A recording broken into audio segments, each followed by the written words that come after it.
I admit this is possibly the panel, the discussion that I've been most looking forward to. I will be speaking about the legal requirements of sustainable aviation with Marian-Jean Marinescu, a member of the European Parliament and head of the Air and Space Intergroup, as well as Sandrine Dixson-Declève, Ambassador for Europe at the Energy Transmission Commission and co-president of the Club of Rome. I hope you both can hear me. Sandrine, I believe you can also see me, and I think we have Marian-Jean on the phone. Is that about right?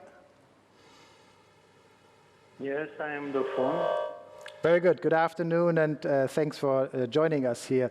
A first question to warm up, I'll throw this at Sandrine, if I may. If I think about achieving climate neutrality and a competitive European aviation industry, to me that sounds like squaring the circle. Can it be done?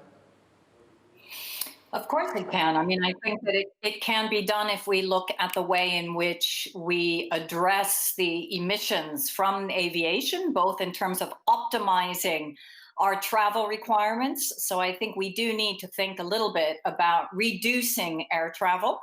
From a European perspective, that would translate very much into ensuring that all domestic flights across Europe are actually moved into high-speed rail, and instead that we use aviation as a very important tool. And by the way, I mean, bringing people together across the globe is fundamental. It's fundamental for cultural reasons, business reasons, etc. But really, let's reduce the number of flights to what's essential.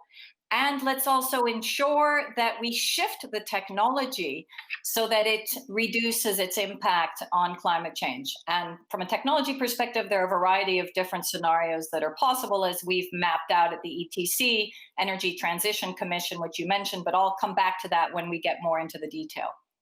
And I believe we will also have some experts later discussing some of those points. But earlier during the day, Adina Valean promised us a new strategy at the European Union level before the end of the year on sustainable and smart mobility. And I would like to ask Marian-Jean Marinescu, what do you expect that strategy to look like? Yes, first of all, maybe I can ask the technicians because I am in, but I cannot see me on the screen. I can see you, but I cannot see myself, and I don't think that you can see me. Maybe they can try to fix this. So I am expecting a strategy for the development of the transport mode in the next period. That will be a very difficult period for transport. As you have seen already, it's a star, even in the study of the study of the. May I speak in the micro? I think you need to keep using your phone. We can see you and hear you. That works pretty well. Thank you. So. It will be a difficult period because transport in this moment is under attack, especially aviation and maritime. And unfortunately, for the moment, I hope that in the strategy will be different measures proposed. But for the moment, the only proposed measures are ETS and sustainable fuels. As we heard some minutes ago, to replace short flights like, I don't know, how short? We are speaking about 2 hours. A flight of 2 hours will be replaced in this moment with the railway system that we have with a trip of, I don't know, 10 hours by train.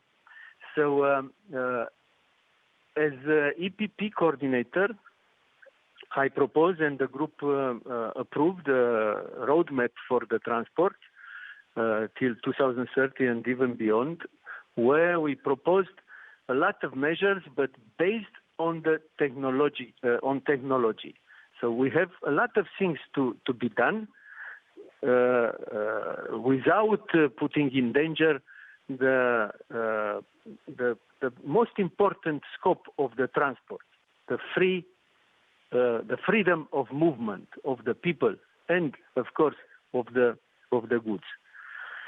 So I expect to have next year a roadmap for the sustainable fuels. This is important. Single voice in ICAO for CORSIA, because without a global agreement, the competitiveness of our industry will have a lot of problems. A program to renew the fleet, because in this moment there is a lot of progress in technology, and the new planes are more efficient, speaking about emissions, than the old one. So we need such a program. And of course, we thought also about replacing flights, but short flights, and there we can discuss about electric propulsion. And this could be done through development of the regional airports. So these are, let's say, the main things.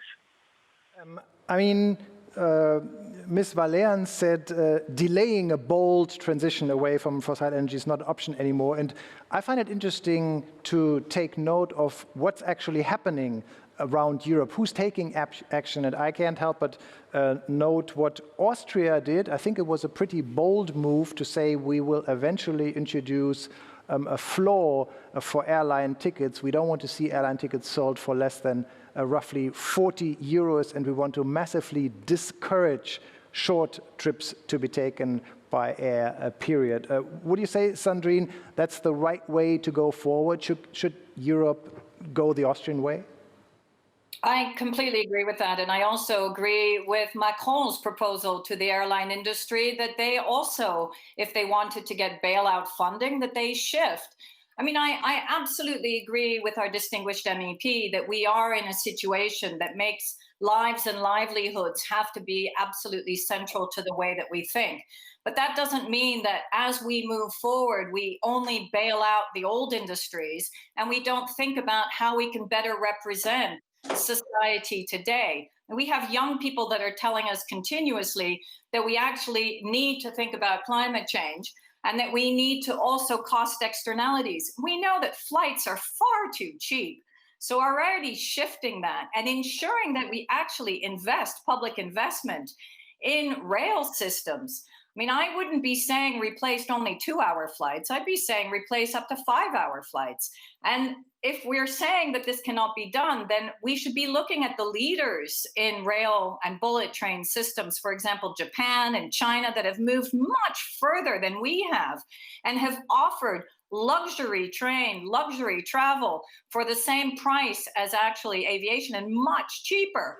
So I think the question is, have we properly invested the funding that we need to into green mobility and a mobility that can be at the offering of all parts of society? And I don't think we've properly thought through that, nor have we made an effort to shift the way that we should.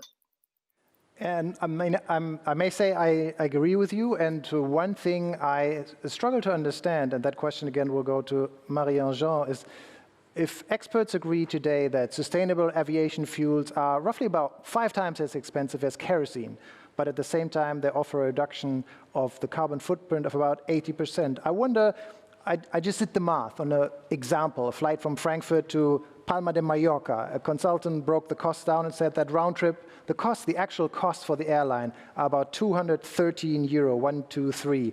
And the kerosene part of that is 36 euros. Now, if I were to quintuple that, I would end up with a kerosene portion of 180 euro, and the entire trip would go up to 357 euros. That's about 2/3 more than the trip is today with normal kerosene prices. And I wonder, are we maybe underestimating consumers' willingness to accept paying 2/3 more for a trip that could more or less immediately reduce emissions by 80%, or maybe not their willingness to pay, but their willingness to accept something if we enforced it on them?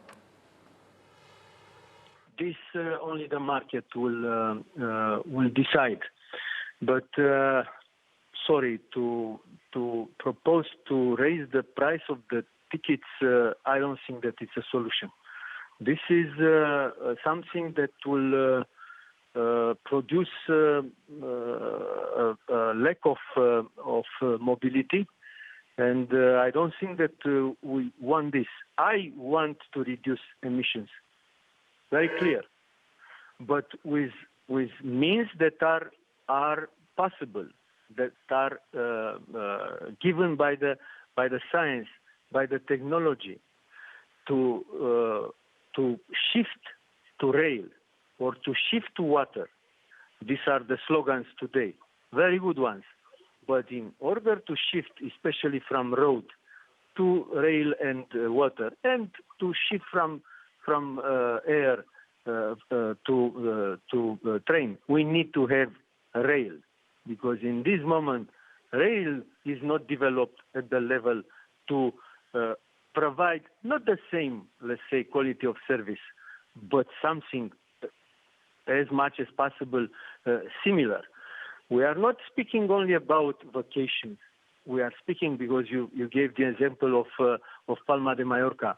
We are speaking about economy, business, and this is very important. That's very, very clear. It's also important tourism, because tourism is also a part of economy, and 20% of the people and even PIB of some member states are involved in tourism.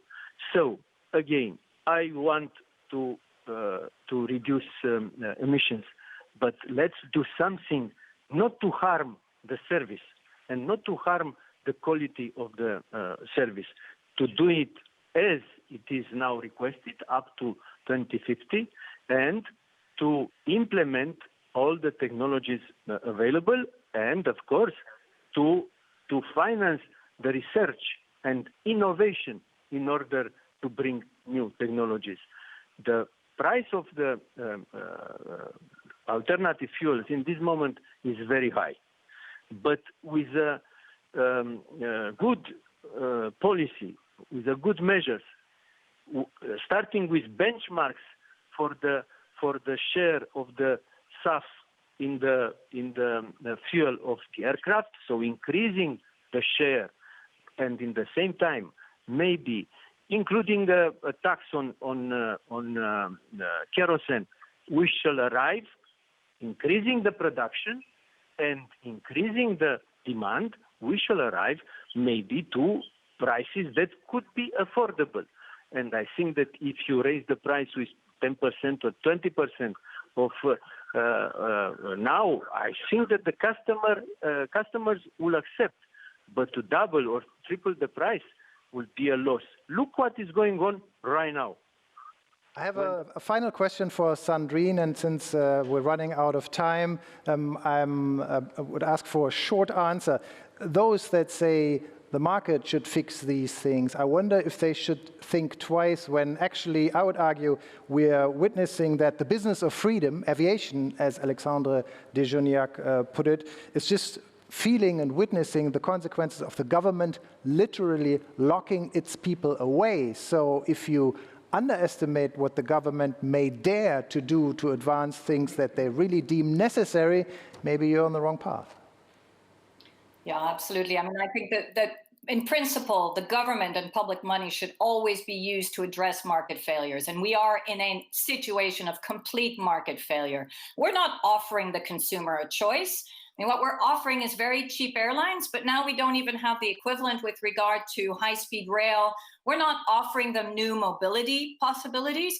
We're actually working directly with large-scale multinationals to bail them out. I think we really need to take a step back. And when Europe looks at its mobility policy, that we must create a situation of win-wins, ensure that actually the aviation sector responds to the convergence of tipping points between pandemics, climate change, and biodiversity loss, that the aviation sector is offering a reduction in emissions, a reduction in its carbon footprint, so that passengers can actually be proud to fly, and that in particular the aviation sector diversifies into rail and works at being mobility suppliers rather than just thinking about aviation. That is the future. That's what we need in the 21st century.